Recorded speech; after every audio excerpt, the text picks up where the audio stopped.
మనం రేకుల ఫ్యాక్టరీలో లోడింగ్కి వచ్చినాము. ఇక్కడ నీట్గా రేకులు కట్ చేసి పెట్టారు. ఈ రేకులు ఏం చేస్తున్నారంటే మన పనిలో ఏ పక్క నీట్గా సర్ది పెడుతున్నారు. వెళ్ళేటప్పుడు దారిలో మనకి ఎటువంటి ఇబ్బంది రాకుండా అన్నీ వాళ్ళే చూసుకుంటున్నారు చాలా బాధ్యతగా. ఇప్పుడు ఏమవుతుందంటే ఇట్లా సైడ్ కూడా మంచి కూర్చోబెడతారనమాట. ఎంత స్పీడ్ పోయినా కూడా బర్రెకి ఎగరకుండా. ఇప్పుడు మనము వెళ్తున్న దారిలో రోడ్డు వరకు జరుగుతుంది.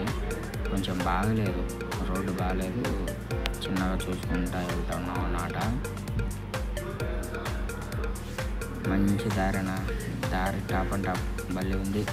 సమ్మన్న వెళ్తుంది బండి స్పీడ్గా. చుట్టూ క్లైమేట్ అయితే అది తిరిగిపోయిందన్న. ఎదురుగా కొండలు, ఆ పక్క ఈ పక్క చెట్లు, సూపర్ అసలు. మనం అన్లోడింగ్ పాయింట్లో అన్లోడ్ అవుతుంది బండి. ఇక్కడ హమాలీలు ఒక్కొక్క రేవు తీసుకుంటూ వెళ్తున్నారు. బెజ్జారేస్తుంది నాకైతే, కానీ వాళ్ళ కష్టం వాళ్ళకి తెలుస్తుంది. మనం కూర్చొని ఎన్నైనా మాటలు చెప్పచ్చు.